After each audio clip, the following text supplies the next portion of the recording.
Um assunto muito importante e intrigante, né? Porque tudo hoje em dia vai na conta do PCC. Eu sou o primeiro a atacar essa organização criminosa, mas não dá para cometer tudo quanto é crime e jogar só na conta do PCC. Pode ser que tenha sido, mas tem que investigar. Tem que investigar e aí a Polícia Federal entrou no assunto. A Polícia Federal investiga o assassinato que ocorreu no aeroporto André Franco Montoro, em Guarulhos, na última sexta-feira. A vítima, Antônio Vinícius Lopes Gritzbach, tinha um acordo de colaboração premiada com o Ministério Público de São Paulo, ali no GAECO, comandado brilhantemente pelo Dr. Lincoln Gaquia e também um belíssimo trabalho do nosso querido Fábio Ramazini Bechara. E ele delatou facções do crime organizado como PCC. Tá, não é que ele delatou o PCC, delatou pessoas, né? Não se delata sigla, delatam-se pessoas corrompidas pelo PCC. Agora, as investigações estão apontando que o empresário trouxe mais de R$1 milhão em joias, objetos de valor em sua bagagem. Nossa, como é que passa pelo raio-x?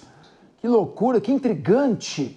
De acordo com uma publicação do portal UOL, Antônio Vinícius teria viajado para Alagoas para cobrar uma dívida de um conhecido, é sempre um conhecido. Por isso, a polícia quer saber quem é a pessoa que repassou esse valioso material. Se as joias têm alguma ligação com o assassinato.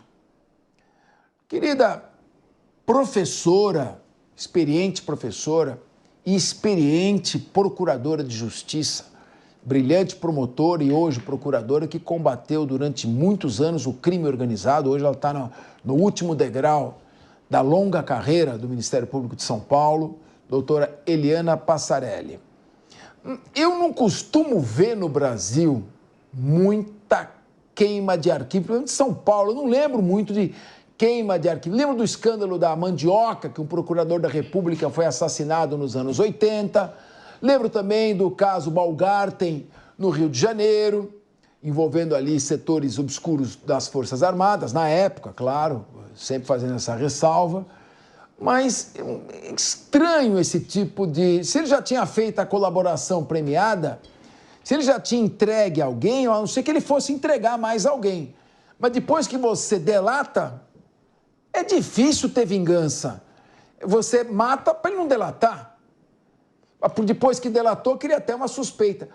A quem ele iria delatar? Quem teria interesse em silenciar este delator, este suposto empresário? Eliana Passarelli, conte tudo o que você puder contar, mas não se enrole, claro. Não há o que se enrolar. Está tudo muito claro, todo mundo falando a mesma coisa, né? Nós temos que começar dizendo o seguinte. Vinícius era acusado de duplo homicídio. Estava preso por isso. O Tribunal de Justiça do Estado de São Paulo negou o tempo inteiro a possibilidade dele responder em liberdade por esses crimes. Muito bem. STJ liberou e colocou nele uma tornozeleira. Que quando ele morreu, não sei se ele estava com a tornozeleira. Começamos daí. Segundo, além dele responder por um duplo homicídio, antes disso, e ninguém faz muito essa ligação, nós tivemos outras 2 mortes do PCC de 2 grandes membros da facção, que era uma morte, 2, me corrijam, por favor, 2 mortes no Nordeste também, e mais 2 mortes no Tatuapé, onde ele morava. Então, vejam que nós temos... Já tinha tido, então, um homicídio ligado a ele? Sim, ele é acusado de um duplo homicídio. O Vinícius... Então, o Vinícius Gritzbach, que foi assassinado aí nas imagens que estamos mostrando aqui, imagens gravadas do aeroporto André Franco Montoro em Guarulhos, Cumbica. Então, ele já havia sido envolvido e estava suspeito e investigado por envolvimento no homicídio de uma pessoa? Duplo homicídio, que foi de quem eram essas pessoas? Membro do PCC, em que em algum momento ele vendeu imóveis, lavou dinheiro para o PCC, vendendo imóveis de uma imobiliária que ele tem também no Tatuapé, e, entre aspas, o motorista do Anselmo, que com certeza era outro membro da facção. Muito bem. Ele responde ainda, ele foi pronunciado por esse duplo homicídio. Enquanto ele é réu, por que ele fez a delação premiada? Exatamente para diminuir a sua responsabilidade em relação a esse duplo homicídio. Porque ele se beneficiaria disso durante a sessão de julgamento, quando ele fosse julgado. A pena seria menor, enfim, qualquer coisa que o valha. Óbvio que ele negou o duplo assassinato como mandante, porque aí nós temos também outras pessoas que são executoras. Esta é uma parte que deverá ser muito bem investigada. A outra parte, a quem ele delatou no Ministério Público? Ele delatou policiais, e não me compete aqui dizer nomes ou delações de quem sejam esses policiais, e delatou os próprios membros da organização. Não é que ele lavava dinheiro para o PCC, ele era do PCC. Então, quando a gente fala que o Vinícius acabou fazendo a lavagem de dinheiro para as pessoas do PCC, não, uma vez que você está associado a uma organização criminosa, desculpe, você faz parte da organização criminosa. Então, em algum momento, e isso, obviamente, será apurado, houve um desentendimento entre esses membros da organização, quando ele manda matar o tal do Anselmo e o motorista, que eu não vou me lembrar o nome. E, por outro lado, nós temos também, além dessas duas mortes, o fato dele delatar pessoas. E delatar pessoas, nós temos dois tipos de pessoas. Pessoas que pertencem à polícia e pessoas do próprio comando. Então, veja, realmente ele se colocou numa situação insustentável, né? Quando ele delata de um lado e delata do outro, ele ficou no meio de um fogo cruzado. E compete agora, novamente, a Polícia Civil do Estado de São Paulo e também agora a Federal, que ingressou, no caso, por conta do crime ser uma zona, entre aspas, vou falar bem entre aspas, militar, né? Não tem, enfim, da aeronáutica vulgo aeroporto. Então, voltando a tudo isso, nós teremos dois inquéritos apurando o mesmo fato. Então, doutora Eliana Passarelli, nós temos o privilégio aqui de ter na mesa uma procuradora de justiça com vários anos de carreira, muito experiente, e que se especializou no combate ao crime organizado, participou de várias investigações contra organizações criminosas e integra o Ministério Público do Estado de São Paulo. Doutora Eliana Passarelli, então, foi uma informação importantíssima. Ele havia sido pronunciado por um duplo homicídio de pessoas supostamente ligadas ao primeiro comando da capital. Então, é membro do PCC matando o membro do PCC.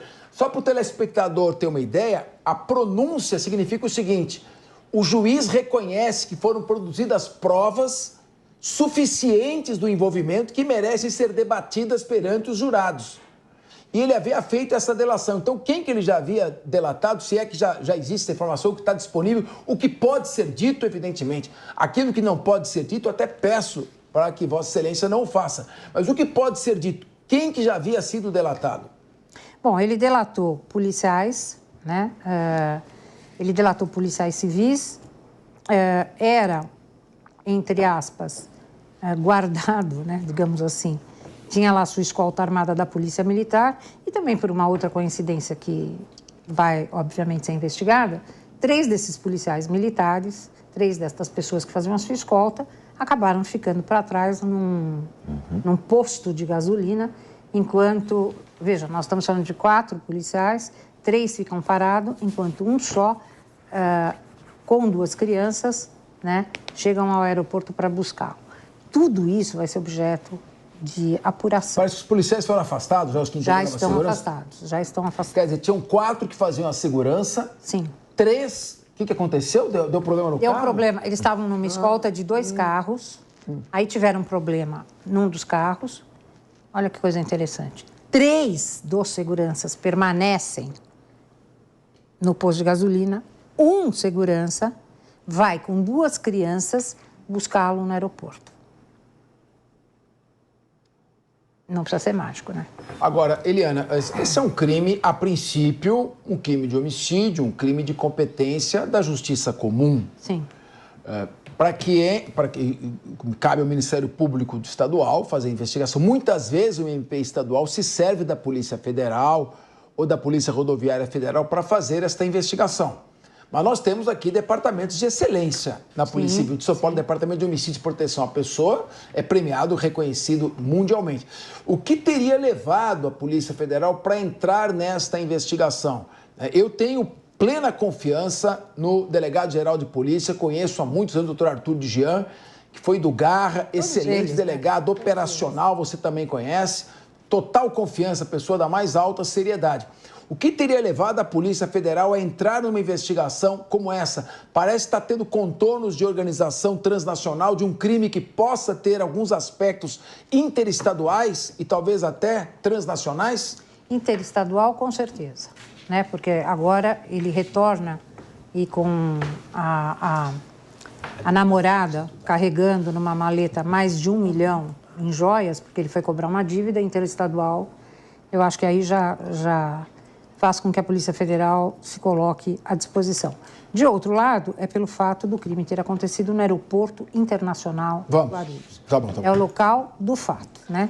Aeroporto Internacional de Guarulhos. Sérgio Zagarino, qual a tua visão disso aí? Olha, Capês, é muito preocupante. A gente claramente está vivendo um cenário de narco-estado, que é quando os narcotraficantes começam a se inserir dentro do Estado. Eu digo isso por quê? Analisando aí todas as notícias, as informações acerca desse caso, eu consegui formar uma opinião muito clara.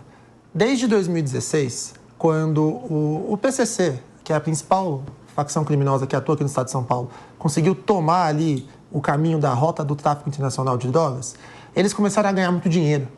E aí eles começaram a ter que lavar esse dinheiro. Tanto é verdade que esse indivíduo que foi executado, ele está sendo acusado por ser um dos responsáveis para fazer ali a lavagem do dinheiro dessa organização criminosa. E, ao que tudo indica, essa negociação entre amigos parece que não deu muito certo. Tanto que, supostamente, o motivo da morte dele teria sido em função dele ter delatado todo o esquema ali da lavagem de dinheiro, não só com imóveis, afinal de contas ele era corretor, mas também com agentes de futebol. E é muito preocupante ver o PCC inserido em todos esses meios. Mas vejam que interessante. Ele fez a denúncia, delatou, inclusive incluiu policiais envolvidos. Mais uma vez, uma preocupação gigantesca quando nós estamos falando de uma organização criminosa que, inclusive, o próprio chefe aqui do Ministério Público já garante. Não é mais uma organização criminosa simples. Trata-se de uma máfia que está inserida em todos os pontos do nosso Estado. E nessa delação, ele dizia que tinha lavagem de dinheiro com corretagem de imóveis, tinha lavagem de dinheiro com agentes de futebol, incluindo jogadores famosos. Isso tudo fez com que ele, que tinha sumido com dinheiro do crime organizado, não tivesse entregado, estaria há anos já como é que eu posso dizer, deixando de ser assassinado. Porque imagina, você faz acordo com uma organização criminosa e você não cumpre, você some com dinheiro de investimento, de lavagem de dinheiro dessa organização criminosa, o que vai acontecer com você? Supostamente você vai ser cobrado por essa organização criminosa. Só que com a dinâmica dos fatos que levaram à morte dele, a gente não sabe mais ao certo quem foi que executou ele. E agora vai caber o trabalho da Polícia Civil, em conjunto agora, que entrou no caso a Polícia Federal, para conseguir identificar se quem tinha elementos para poder executar esse indivíduo. O crime organizado? Eu não tenho dúvidas. Ele delatou alguns policiais. Será que também não tinham motivos para, inclusive, assassinar o meliante? Ele delatou empresários, inclusive ligados ao meio do futebol. Olha quanta gente esse cara criou como inimigo. O que não é estranho é essa dinâmica toda na ordem cronológica. Um simples corretor de imóveis, que era corretor de imóveis, mesmo sendo formado em engenharia, olha que interessante, ele era formado em engenharia civil. Atuava na área? Não, era corretor de imóveis. Pode acontecer? Claro que pode. Mas com uma evolução patrimonial gigantesca, logo na sequência que o crime organizado começa a não ter o que fazer com dinheiro e ter que entender como que fazer essa lavagem. Ele, inclusive, ele já tinha sido vítima de alguns outros atentados ali na região do Tatuapé, o bairro que ele morava. Então, essa história, ela tem que ser muito, muito, muito investigada pela Polícia Civil, com a ajuda da Polícia Federal. E a gente tem que levantar aqui, não tinha quem mandou matar Marielle, agora é quem mandou matar Vinícius, porque isso não é só um caso relacionado estrito a essa morte em si, mas a um risco de um narco-estado no Brasil inteiro. Olha, Deiciocaro, nós temos aqui uma sonora exclusiva da Jovem Pan com o advogado da vítima. O jornalismo da Jovem Pan News conversou com exclusividade sobre este caso com o ex-advogado da vítima, Ivelson Salotto. Vamos ouvir que tem informação por aí. Quando estive lá no Ministério Público e que queriam que ele confessasse um crime, que eu fui contra, porque, primeiro, eu sou advogado e não vou levar um cliente para confessar crime. Eu fui no GAECO para pedir socorro, proteção, para uma pessoa que eu tinha convicção da sua inocência, né? E esse socorro só vinha se ele confessasse um crime. Quer dizer, eu vejo uma coação aí. Quando eu vejo lá nos autos de que ele tinha uma colaboração premiada e que o fulano confessa crime de lavagem de dinheiro, que fazia lavagem de dinheiro para compra de armas e drogas, eu imediatamente fiquei gelado, liguei para o Vinícius e falei, que história é essa? Ele falou, não, eu pensei que o senhor sabia. Eu falei, ô Vinícius, pô, você está querendo me tirar, Vinícius? Que sabia o quê? Você foi lá sem meu conhecimento. E aí fiquei muito, mas muito bravo mesmo e renunciei no mesmo ato. Hoje o Estado, eu reputo ao Estado a culpa pela morte do Vinícius e também desse coitado lá no aeroporto. Eu desafio a qualquer pessoa que me apresente uma prova idônea que o Vinícius tem relação com a morte de Anselmo e de Antônio. As únicas provas que se tem lá são provas testemunhais. Aí eu falei, eu apontei quem era quem. São todos criminosos de carteirinha assinada, que foram obrigados a ir testemunhar contra o Vinícius, obrigadas ou pela banda podre da polícia, ou por outros elementos, né? Veja que o Japa morreu, e eu sabia que o Japa ia morrer. A partir do momento que ele assina uma delação premiada, que ele entra em algum programa que teria que ter sido oferecido para ele, que eu não sei, né? O Estado é o responsável, querendo ele ou não. Ah, não, eu quero sair. Você não vai sair. Você vai ficar aqui. Então, é o Estado. Por quê? O que vai acontecer agora com as informações que ele prestou? Vai se prestar para quê? Para nada. E vou dizer mais, só está dando esse ibope todo por conta que ocorreu no aeroporto. Porque se não tivesse ocorrido no aeroporto, onde colocou centenas de vidas a risco, tem que ter realmente uma abordagem internacional, de órgãos internacionais, para forçar esse Estado, que hoje é um Estado medíocre, né, a começar a trabalhar seriamente. Muito bem. Helena Passarelli, número 1. Ele foi sem autorização do advogado fazer delação. Número 2, ele fez delação. Agora, ao contrário do que disse aí o doutor Ivelson, se ele passou informações, as informações são úteis. A delação não é prova, é um caminho para se buscar a prova. O MP tem esse caminho agora para buscar estas provas. Como é que é essa questão do homicídio do Japa? Rapidamente isso aqui para desfazer essa com o segundo homicídio. E o Estado é responsável por quê? Foi incompetente ao tomar conta e proteger a vida de alguém que havia prestado colaboração? Não, veja bem, não existe incompetência do Estado, uma vez que inclusive foi proposta, o próprio Dr. Lincoln colocou, que foi proposto a ele que fosse para o Provita. Então, rapidamente também vou dizer o que é o Provita. O Provita é um trabalho muito sério, muito digno, da Secretaria de Justiça, e se chama Provita exatamente para proteger testemunhas e vítimas, né, em situações processuais. Então, existe o processo crime, existe qualquer testemunha que tenha que ser protegida, existe também a possibilidade do próprio autor ser protegido, porque, no caso, fez a delação premiada, e ele se recusou a fazer parte do Provita. Provita eu conheço bem, o doutor Capês conhece melhor que eu, e é um programa muito sério. Melhor não. Quase tão bem quanto você. E é um programa muito sério, né, onde eu tive a oportunidade de trabalhar, que se protege, enfim, inúmeras pessoas.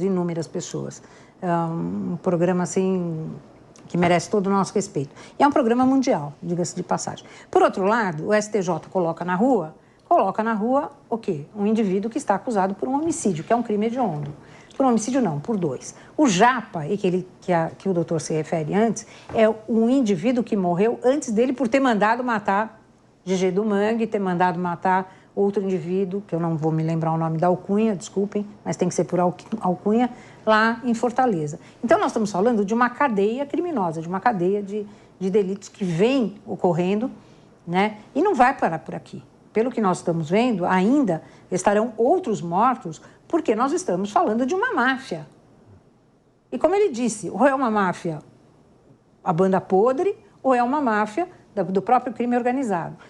De todo jeito, se nós não tomarmos pé da situação, eu digo nós, volto a repetir, com leis eficazes, nós viveremos nessa coisa da máfia, mesmo. Porque nós estamos agora com um crime na rua, na porta, no aeroporto, gente. Tá. Não é mais estar na periferia, né? Exatamente. E esse crime no aeroporto de Guarulhos repercutiu também em Brasília. A atuação do governo federal contra o crime organizado é alvo de críticas mais uma vez. Vamos ouvir? Pelas redes sociais, o senador e ex-ministro da Justiça, Sérgio Moro, criticou a atuação do presidente Lula e disse que o governo federal precisa parar de conversa fiada e começar a combater efetivamente o crime organizado. Moro ainda diz que vai apresentar um requerimento para convocar o ministro da Justiça, Ricardo Lewandowski, para depor na Comissão de Segurança Pública do Senado. Vamos lá. Bom, como não é culpa do Lewandowski, crime organizado está por aí, desde do início dos... Quando o Brizola virou governador do Rio de Janeiro, e aqui eu já ouvia falar, você também, Eliana, em meados dos anos 80, o juiz corregedor dos presídios era o doutor Haroldo Luz, no movimento Serpentes Negras na penitenciária, que foi embrião do surgimento nos anos 90 do PCC. Sérgio Zagarino, como é que você faz quando tem um volume de grana como esse envolvido? O Ministério Público o GAECO, teve acesso a um áudio do advogado do PCC combinando com o policial pagar 300 mil para matar esse Vinícius Gritzbach. E aí não, 300 não dá, tem que ser 3 milhões. E o advogado falou, mas você garante, porque senão vai você. Com esse poder de corrupção que tem as organizações criminosas, como a doutora Eliana Passarelli acabou de colocar, tá um encadeamento, é o Japa, é o Nenê do Mangue, agora é esse, depois vão matar outros, porque provavelmente, se teve participação, corpo mole de quem estava encarregado da proteção, quem estava encarregado da proteção também daqui a pouco vai estar envolvido num processo, vai fazer outra delação. Vai ser um processo contínuo de queima de arquivo, onde nós estamos. Aparentemente estamos na Colômbia, na época de Pablo Escobar, que foi o mesmo modus operandi. Começaram com esses atentados, começamos a ter situações inadmissíveis que não podem ocorrer aqui no Brasil. Agora, o que o Ministério Público, o que o governo pode fazer? Tem que incentivar e financiar e subsidiar e contribuir com o Ministério Público. O Ministério Público, ele faz toda a investigação. Ele é o responsável pelo follow the money, por seguir o dinheiro, que é lá onde eles vão conseguir destrinchar essa organização criminosa. Lá, eles vão conseguir fazer com que essa máfia, ela seja identificado os principais responsáveis. E aí, obviamente, em conjunto com a Polícia Civil, com a Polícia Militar, é uma força-tarefa. Isso é prioridade. A gente aqui passou o programa de hoje falando da falta de prioridade para o governo federal. Não adianta o Moro vir agora e falar assim, vamos convocar o Lewandowski, que ele vai ter que se explicar. O Moro também foi e a situação continua igual. Vejam, o que o Brasil precisa é de prioridade. É entender que nós estamos numa guerra contra uma máfia e que se você não começar a se mexer agora, ela cresceu, o Capês bem pontuou, lá no início da década de 90. Nós estamos falando já de 34 anos, 35 anos aproximadamente. E ela está crescendo cada dia que passa mais, ela está cada vez mais rica. Quanto mais dinheiro na mão dela, mais fácil ela irá corromper todos os órgãos. E aí estamos diante de um narco-estado. Ou seja, o Ministério Público, Polícia Civil, Polícia Federal, todos esses entes precisam atuar com prioridade para combater o crime organizado. Caso contrário, nós vamos já adentrar de forma gigantesca num narco-estado, que é quando o crime organizado toma decisões em poderes judiciário, legislativo e executivo. Nunca pensei que fôssemos sentir saudade do tempo em que a preocupação era o bandido da luz vermelha. Hoje tem 1 milhão de bandidos da luz vermelha.